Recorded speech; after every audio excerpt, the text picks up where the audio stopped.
నడవాలా, సత్య ధర్మంతో ఉండాలి, అహింసా మార్గంలో నడవాలి, నేను దేవతలై పుట్టాలా అని చెప్పి ఈ విధంగా మనం భగవంతుని కోరుకోవాలి. కానీ ఈ యొక్క అధర్మమైన మార్గంలో మనము అహింసా మార్గంలో మనము నడవాలి. కానీ అహింసా మార్గానికి పోరాడు. హనుమంతు యొక్క పాపాన్ని పోతాడంటే నిమిష్టం మాకు. ఎందుకంటే మహాత్ములు అమ్మోలు లోక కళ్యాణం కోసం వచ్చిన దయా స్వరూపులు కాబట్టి మనకి నిజమైన చెప్తున్నారు. కానీ మనం వినాలి. దీన్ని తప్పుగా అర్థం చేసుకోవద్దు. అటువంటి పాపం వస్తుంది కాబట్టి ఆ జంతు వలని మనం అంతా బంద్ చేయాలా. అసలు మళ్ళీ దసరాలు చప్పట్ల గ్రామంలో తప్పు పోతున్నారంటే ఇంకా పాప మాత్రలు పోతున్నట్టే లెక్క. ఇంకా వాళ్ళ ఇష్టము. ఎందుకంటే ఇక్కడ గురుపాదుకలు నిక్షిప్తమై ఉన్నాయి, స్థాపన అయి ఉన్నాయి కాబట్టి ఆ పాపములే పోకుండా నీరు మీ వంశాలు సూర్యచంద్రాలు ఉన్నంత వరకు నిలుస్తే అమ్మ కుటుంబం. అమ్మ భక్తులు సూర్యచంద్రాలు ఉన్నంత వరకు సుఖ సంతోషాలతో గడుస్తారు. కుటుంబంతో యొక్క ఆశీర్వాదం వాళ్ళకి మామూలు కాదు. అక్కడ ఉన్నది అమ్మగారి యొక్క భార్య నడిచేటోళ్ళకి అందరూ అక్కడ నడిచి ఈ దబ్బెట్ల గ్రామము అంతా చుట్టుపక్కల అంతా కూడా ఆదర్శంగా ఉండాలని మళ్ళీ మళ్ళీ నేను ప్రార్థన చేస్తూ మనవి చేస్తూ ఇంతటితో నిర్వహిస్తున్నాను. ఓం మహాయోగి రూపరైతైన సాయోగీశ్వర వీరగన్మజ మాతా కీ జై.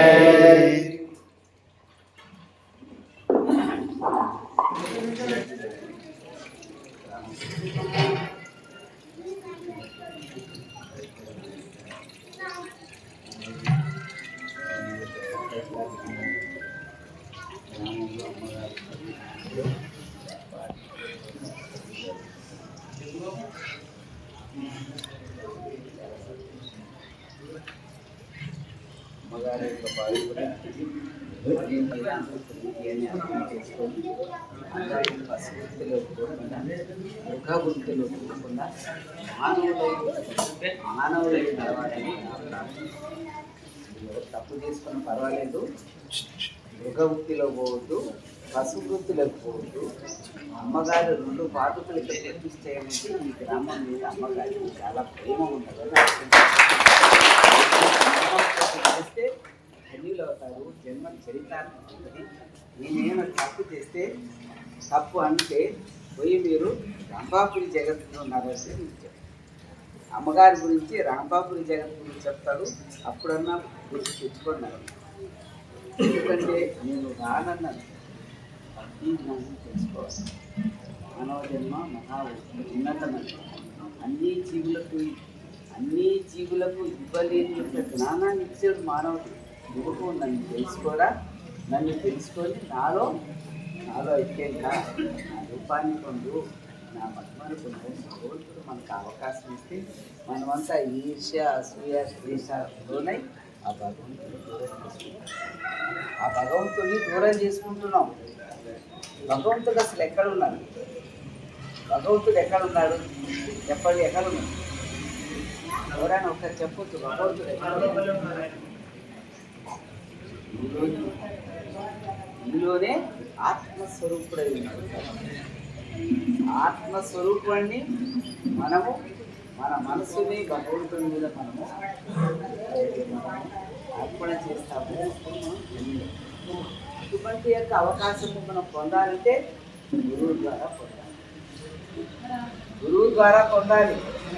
గురువు అనేటివాడే మనల్ని జ్ఞానం మార్గంలోకి నడిపించి ఆ భగవంతునికి మనల్ని అనుసంధానం చేసేవాడు గురువు. అక్కడ తప్ప గురువు అక్కడ తప్ప ఎక్కడ మహానుభావులు ఉన్నారో, ఎక్కడ సద్గురువులు ఉన్నారో వాళ్ళని దర్శించుకోవాలి, వాళ్ళ అనుగ్రహం పొందవచ్చు.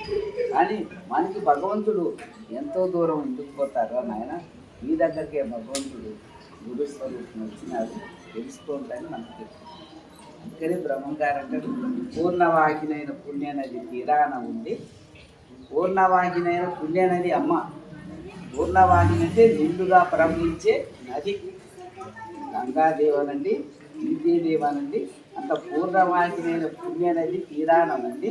దాహము కొని వచ్చి పాడుబావిలో ఉదకము తాగినట్లనే ఉన్నది మీ పని.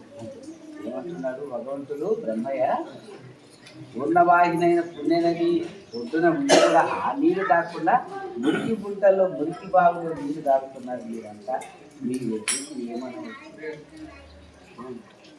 బ్రహ్మంగారు అంత విధంగా మనకి చెప్తున్నారంటే మనం ఇంకా అర్థం చేసుకోవాలి. మన దగ్గర భగవంతుడు అనేవాడు, అమ్మ అనేవాడు లోక కళ్యాణం చేయడానికి వచ్చి ఇప్పుడు అమ్మ ఏమన్నాడు, అయినా నేను బయట ఉండరాదు, బయట ఉంటే నేను వచ్చి సాధించను, నేను తప్పకుండా నిర్ణయంలో కూర్చొని అమ్మ ఆయన ఇష్టం ఉండి కూర్చున్నారు. ఎందుకు నేను అందులో కూర్చుంటేనే నేను ఈ భూమి మీదకి ఏం వచ్చినానో ఆ కార్యాన్ని నేను సాధిస్తాను, లేకపోతే నేను సాధించను. ఈ భక్తుల మధ్య ఉండి మాట్లాడటం చేస్తుంది, దానివల్ల నేను వచ్చిన కార్యము నెరవేర్తాను. ఆయన ఒక మహాకారణం నిర్ణయం చేసుకొని వచ్చాడు.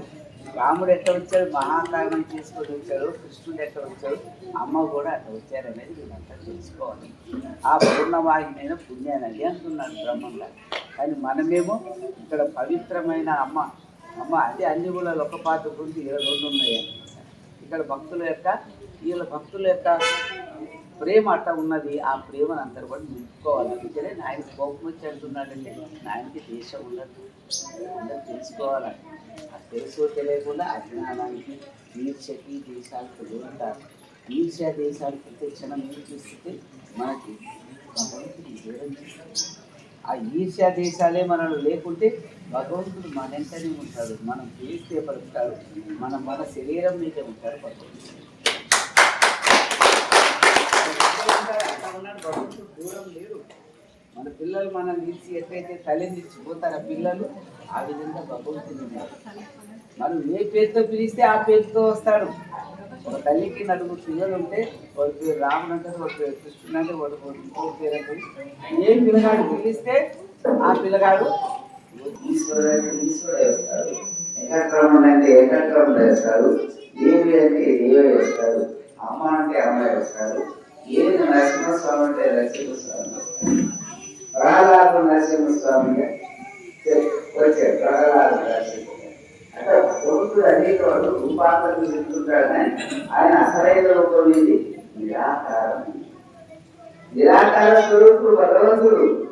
ఆ నిరాకార స్వరూపం కాబట్టి మాకు రూపం లేదు, నాపం లేదు అని అమ్మ పేరు మార్చుకుంటే ఆ పేరును కూడా సైతం పలికేయడానికి రాదన్నమాట పరిస్థితి.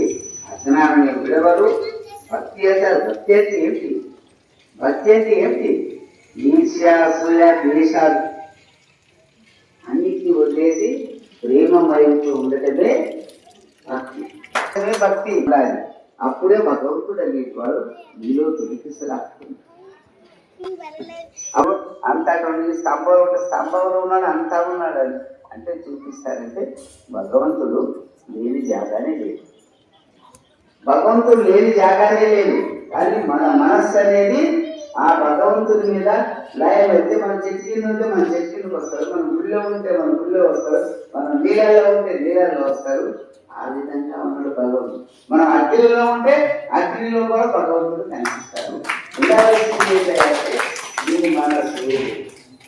ఈ మనసు అనేది నిశ్చితాన్ని ఏది నుంచి ఈర్ష్య చేశారు.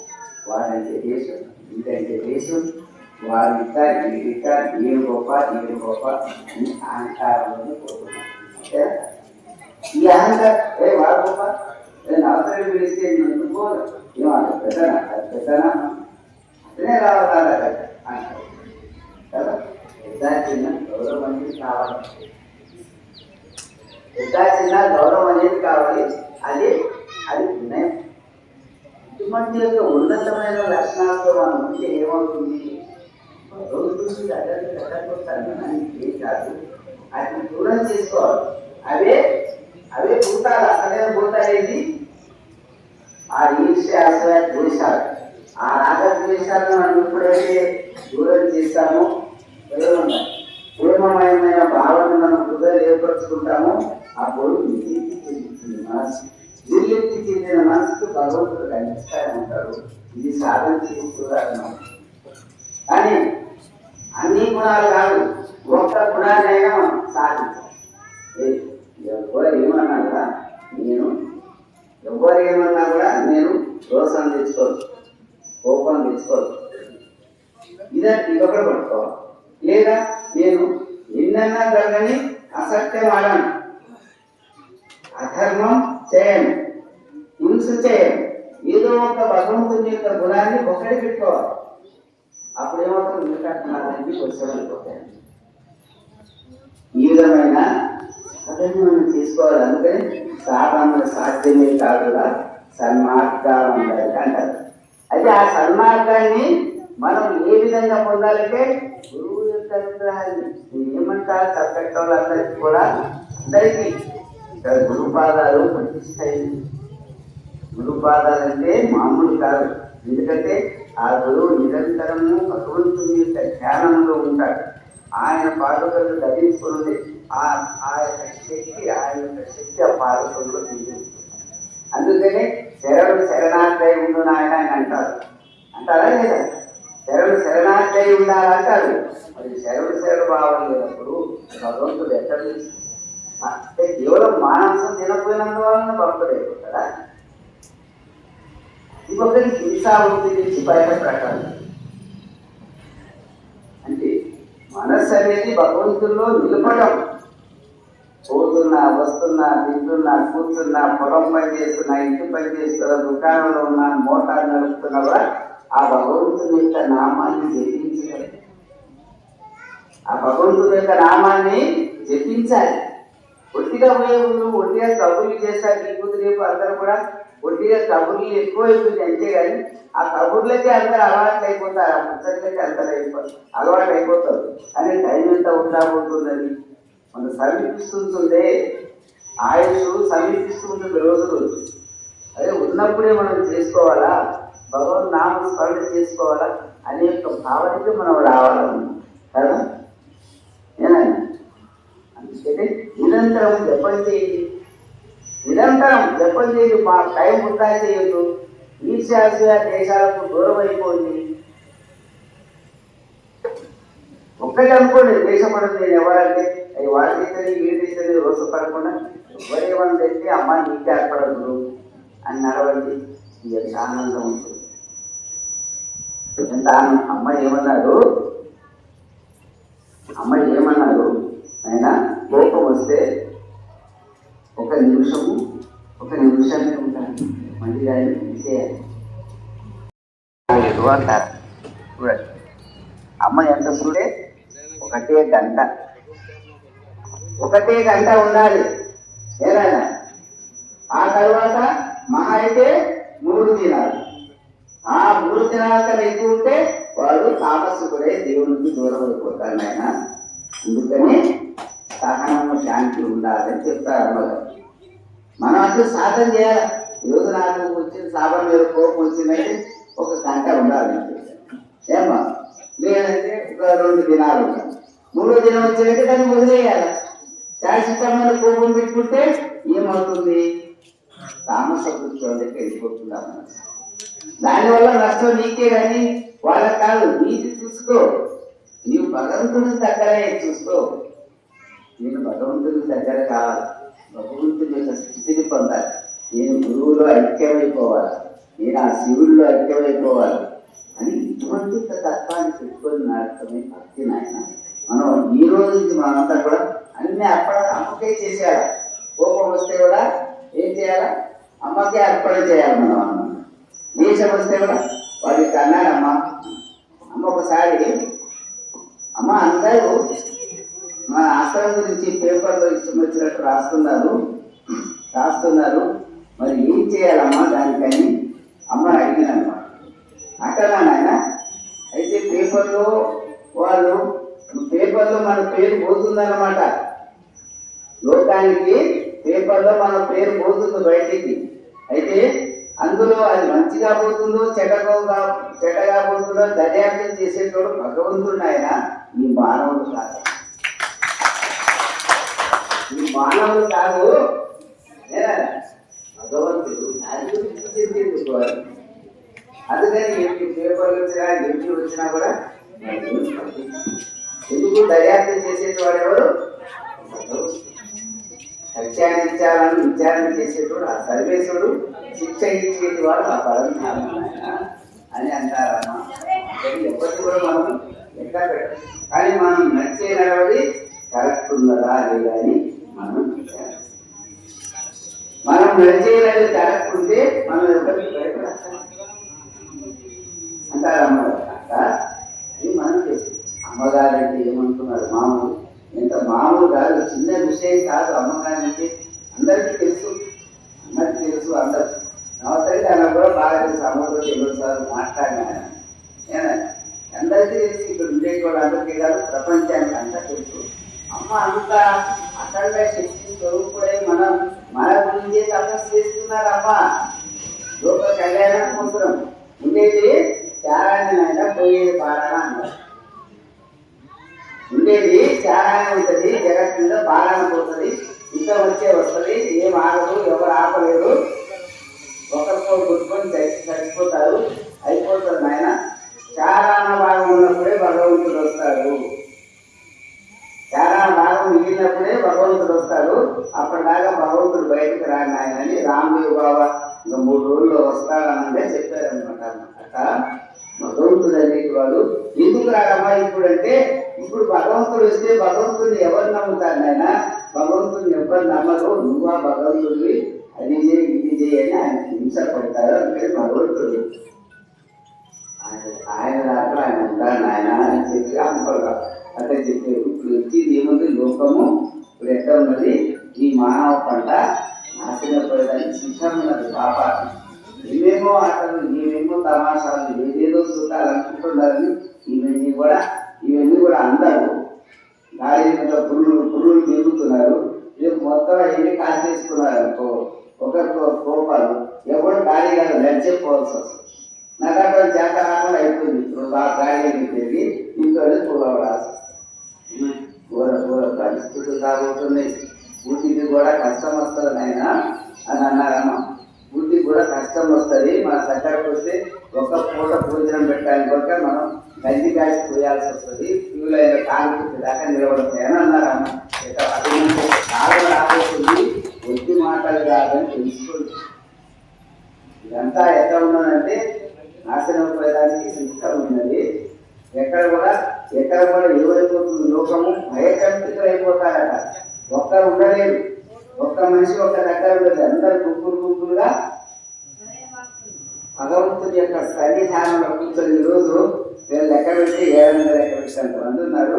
రేపు అంతా నిండిపోతారు. 40 రోజులు నిండిపోయి భజన చేస్తూ ఆస్వాదీయనామ పట్టణాపరుడై ఆనందానం ఉండేది. అప్పుడు ఎవరికి కూడా మనోవికల్పాలయ్యి ఆకాశ విధిలో ఆకాశ పంపులు ఏకాలు వేస్తూ దొరికాయి. అవి ఉన్నాయి కదా, వేసుకుంటున్నారు కదా అక్కడంతా. ఆవిడ ఆకాశ మార్గంలో వేసుకుంటారు కదా, అవంతా తిరుగుతుంటే వాటి యొక్క శబ్దాలకి నా మీద పడతారు, భయకల్పితులు అయిపోతారట. భయకల్పితులు అయిపోయి అప్పుడు ఏం చేస్తారు, అందరూ ఒక దగ్గర కూర్చొని ఆస్మదీయ నామ పట్టణాపరులై ఆనందానం. మేము వచ్చే వరకు మా నామాన్ని భజన చేసుకుంటూ వస్తున్నాడు భగవంతుడు. మనమేమో అదంతా ఏం చేసుకోకుండా మంచిగా ఉన్నదని చెప్పి అనుకుంటున్నారు, కానీ ఈ మంచి ఎంతో కాలంలో లేదు. భగవంతుడు వచ్చే వరకు కష్టమే ఉన్నది ప్రపంచానికి. తెలుసుకుంటున్నారు ఏ క్షణం ఏమవుతుందో తెలియని పరిస్థితిలో మనం ఉన్నాం. అందరికీ తెలుసు, అందరూ కూడా చూస్తూనే ఉంటారు. ఇటువంటి పరిస్థితులు ఉన్నాయి. పుణ్యవంతుడు చప్పట్ల గ్రామానికి అమ్మగారి పాదకులు 2 చేతి జతలు అవునా భక్తితో ఉండండి. అందరూ కూడా ప్రేమమయంగా ఉంది. రోజు వచ్చి నమస్కారం చేసుకోకపోండి, ఇక్కడ ఎంత మంచిగా అవ్వదో అది తెలుసు. అమరించిన దేవుడు లేడు. ఆయన నీ యొక్క కలియుగంలో ఆయననే కృష్ణుడు ఎట్టను రాముడు ఎట్టను. ఇప్పుడు అమ్మగారు అక్కడ ఉన్నారు కలియుగం. ఒక క్షణంలోనే చూడాయన కృష్ణుడు అన్నారు అమ్మగారు. అమ్మ వెనకనే కృష్ణ భగవానుడు ప్రత్యక్షం. అంటే అమ్మగారి శక్తి ఎంతో ఇప్పుడు నేను సరైపోయినాను. అమ్మగారు హరే కృష్ణ హరే రామ రామకృష్ణ కృష్ణ హరే యశోద కృష్ణ నందకృష్ణ అని పాట పాడుతుండేవాడు. అదే అమ్మ కృష్ణుడు పాట బాగా. అమ్మకి దేవతల యొక్క తేడా లేదు కదా. భగవంతుడి సర్వరూపాన్ని అమ్మ ఒకటేగా చూస్తారు అని అమ్మ అది రోజు పాడుతూ ఉండేటోడు. అమ్మ మన సేవలు మనం చేసుకుంటా ఉంటుంది. ఒకరోజు అట్టే పాడుతుంటే కృష్ణుడు చూసినావా అంటారు. అంటే కృష్ణుడితో నాకేం పని అమ్మా, మాకు అమ్మన్నాక ఎవరితో పర్లేదని నేను అన్నాను. అయితే అట్లా నేను ఇక అక్కడ లోపల పోయి బయటకు పోయి వచ్చే లోపల మళ్ళీ కృష్ణుడు చూస్తావా అని అన్నాడు. నేనేమనలేదు, చూస్తావా అని అనలేదు, ఏమనలేదు. కృష్ణుడు చూస్తావా అని అనగానే నేను తప్పుగా నిలబడ్డాను. అంటే ఇప్పుడు అమ్మ మంచం మీద కూర్చొని ఉంటారు, అది చూడు కృష్ణుడు అన్న వెనకనే కృష్ణ భగవాన్ ఇంకా అమ్మ ఎక్కడ ఉన్నారో మీరు తెలుసుకోండి. ఇది ఎట్టి మాటలు కాదు. అందరూ కూడా పెట్ల గ్రామం పుణ్యం, ఇక్కడంతా చదువుకున్న వాళ్ళు ఉన్నారు, గురుకులు ఉన్నారు, అందరూ ఉన్నారు. జ్ఞానాలు పోవద్దు, అంతా కూడా జీవహింస పనిచేయాలని అమ్మ చెప్పంగానే అన్నోళ్ళంతా వచ్చి అమ్మ దర్శనం చేసుకొని పని చేయించారమ్మ. నేనైనా అంతా పుణ్యాత్ములే ఉన్నారు. కొంచెం అజ్ఞానంలో ఇంటర్నెట్లో పోదు. అందరూ కలిసి నిర్మాణం చేసుకున్నారు. ఈ గుడి అందరూ సహకారం ఇచ్చారు. ఈ విధంగా అందరిది మనదే అన్న భావంతో నచ్చి అమ్మ మనవాళ్ళే, అమ్మకి ఎక్కడ ఉన్నది తేడా, ఎక్కడ ఉన్నది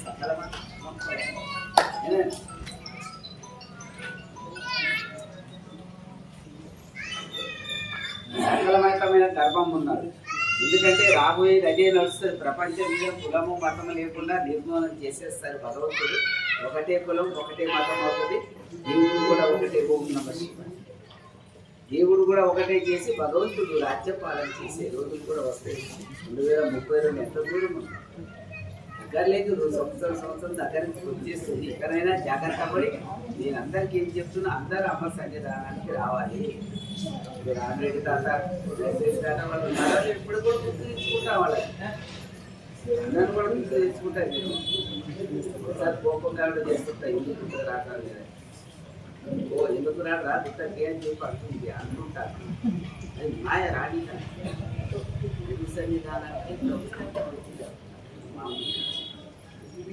సన్నిధానానికి రాకుండా మాయ ఏం చేస్తుంది, మాయ అడ్డాం చేస్తుంది అన్నమాట. ఈరోజు ఎన్నున్నా ఎన్ని పనులు ఉన్నా నేను పోవాల్సిందే గుట్ట దగ్గర కంటే అప్పుడు దొరుకుతుంది మాయ. సరే పోదాం, బుధవారం ఉంటే బుధవారం పోదాం అనుకుంటుంది. అది రాగానే ఆ రోజు ఏమో పని ఉంటుంది. కానీ మాయ అట్ట చేస్తుంది, పోదాం ఈరోజు అనుకుంటే అది పోయింది. ఉంటుంది మాయ. భగవంతుడు ఎంత ఉన్నాడు, మాయ ఎంత ఉంది, రెండు సమానంగా ఉన్నారు. ఆ మాయని దాటగొట్టుకోవాలంటే గురువు యొక్క కృప కావాలి మనకి. గురువు యొక్క కృప ఉంటేనే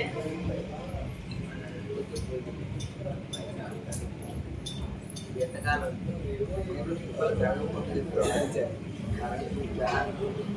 అన్నింటి అలవాటు అయిపోయినాము. రేపు ఏ బస్సులు సెటిలైట్లు ఫోన్లు అన్ని బందయ్యేది. ప్రారంభం అని సత్యంతో జగత్తు నడిచేది ఉన్నది. నెలకు 3 వర్షాలు కురిసేదే ఉన్నది. దీపంతో భక్తులు నడిచేది ఉన్నది. చప్పట్ల భక్తులు, ఏదులాపురం భక్తులు శ్రీశైలం సేవ చేసినప్పుడు అమ్మ ఏమన్నారు, ఆయన నీతి విజయాయితో ఉండేటోళ్ళు నిలుస్తారు. ఒక 4 రోడ్ల మధ్యన ఆ రోజు ఏదులాపురం వాళ్ళు ఉన్నారు, చప్పట్ల వాళ్ళు ఉన్నారు. అమ్మ అక్కడ కమాన్ మీద నాగసింహాసనం మీద వచ్చి ఏమన్నారు ఆ రోజు వాళ్ళకి, మీరు మూడభక్తి నాయన ముక్తి ప్రాప్తి అన్నారు. అమ్మని పట్టుకున్నారు. అమ్మని పట్టుకుని నడవండి మీకు ముక్తి ప్రాప్తి తప్పుతుంది అన్నారు అమ్మోళ్ళు. ఇంకేమన్నారు, తను బంగారం పెడితే కూడా వీధిలో ఎవరు ముట్టారంట, నాది కాదంట, అట్ట వాళ్ళే ఉంటారు నాయన అన్నారు. ఇంకా మా వాళ్ళకి గుర్తున్నదో లేదు, ఎదురపురంలోకి చాలామంది శరీరం కదిలించారు. ఆ రోజు అమ్మగా అట్టగా కాదని ఉంటున్నాను. జగద్గురులు, సాధులు, సంతులు, సత్పురుషులు అందరూ కూడా 80 క్షేత్రానికి చేరుకొని గురి సన్నిధానంలోని వైభవం నడిచేది. ఆ రోజు అయోధ్య ఎట్టను, ఆ రోజు ద్వారకానగర్ కట్టడం, అట్లా అందరూ కూడా అక్కడ చేరేది. అందరూ కూడా ఆ టైం నిర్ణయం అవుతున్నప్పుడు అందరూ చేస్తారు. అప్పుడు వైభవం నడిచి అప్పుడు నిలిచేది ఓం నమః శివాయ ఒక్కటే. దేవుడి పేరుతో హింస ఎక్కువైపోయింది. ఎందుకు చేస్తున్నారు? ఇప్పుడు గుట్ట మీద కోసేది బంద్ చేస్తే మొన్న నాకు తెలిసింది ఊళ్ళో కోస్తారన్న పండగ మళ్ళీ ఎలా ఉన్నది టైం. ఇప్పుడు కాదు ఇది చేసేది ముందు నిర్ణయం ప్రకారం దశమి రోజు వైశాఖ దశమి రోజు పెడితే అమ్మ వీళ్ళ ఆశ్రమానికి అమ్మ ఏమన్నారు, ఇంకేముంది అయినా వీర కర్మజన్ పేరు మార్చినారు కదా, అదే పేరు పెట్టుకోండి అన్నారు. ఆ రోజు అమ్మ పేరు పెట్టించారు. అందుకు వాళ్ళు అన్నట్టు శ్రావణ సాదేవ అమ్మ వాళ్ళంతా ఉన్నారంట. వాళ్ళు అడిగేది పేరు మా ఆశ్రమానికి పేరు పెట్టమ్మా, అన్ని ఆశ్రమాలు పెట్టుకున్నారు అంట. అంటే మా జగన్ బాపుడు జగద్గురు ఎంత ఉపన్యాసాలు మన లింగసూరు ఆశ్రమానికి. లింగసూరు ఆశ్రమంలో అమ్మగారి విగ్రహాన్ని పెట్టి పూజ చేసినప్పుడు ఆయన కూడా తెచ్చారు. గంట సేపు చెప్పారు అమ్మ గురించి. ఏ జగద్గురువుని కూడా వేరే వాళ్ళ గురించి చెప్పరు, ఈశ్వరుడు గురించి చెప్తారు. అడగండి ఆయన రంభాపురి జగద్గురు అంటే మామూలు కాదు.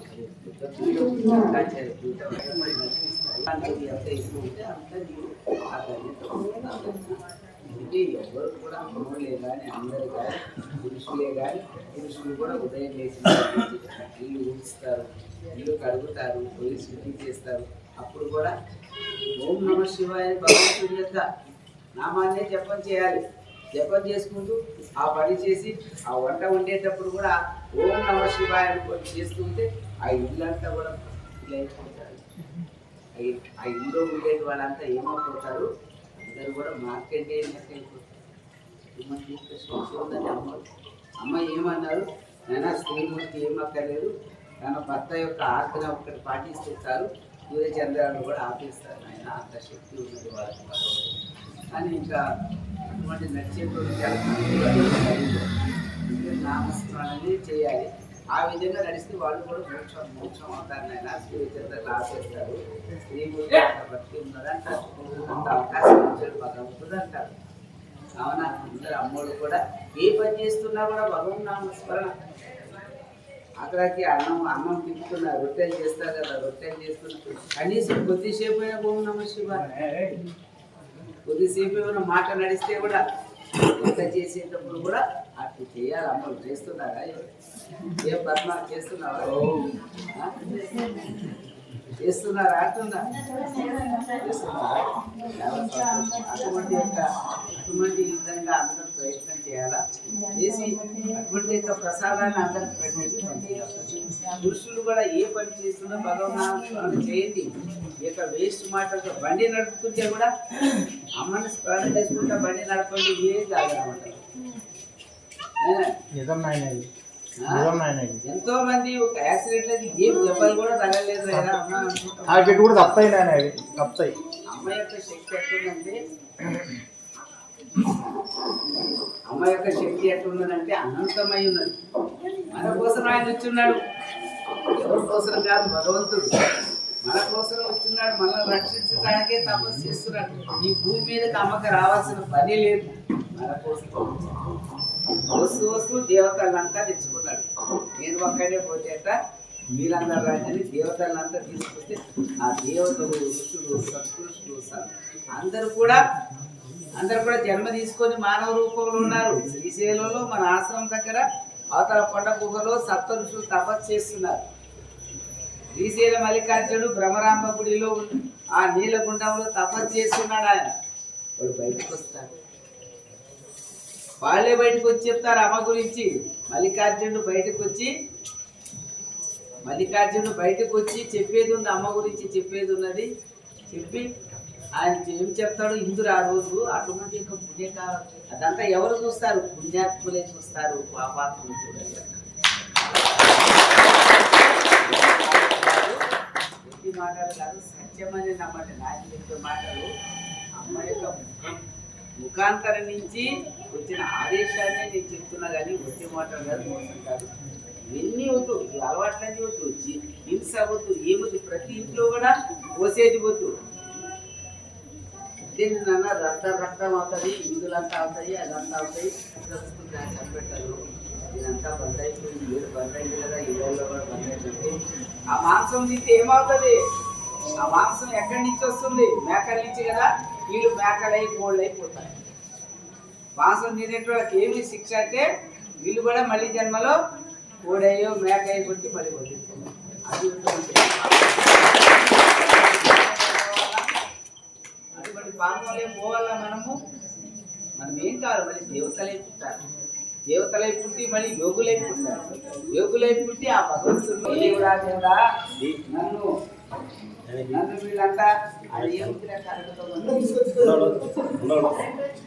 ఓ దేవుడా దేవుడా నన్ను నాకు ఏమి ఆసక్తి ఉందా నన్ను చదువుతున్నాడు జన్మ నాకు నేను నీ దేవతలై పుట్టాలా, దైవ మార్గంలో నడవాలా, సత్య ధర్మంతో ఉండాలి, అహింసా మార్గంలో నడవాలి, నేను దేవతలై పుట్టాలా అని చెప్పి ఈ విధంగా మనం భగవంతుని కోరుకోవాలి. కానీ ఈ యొక్క అధర్మమైన మార్గంలో మనము అహింసా మార్గంలో మనము నడవాలి. కానీ హింసా మార్గానికి పోరాడు.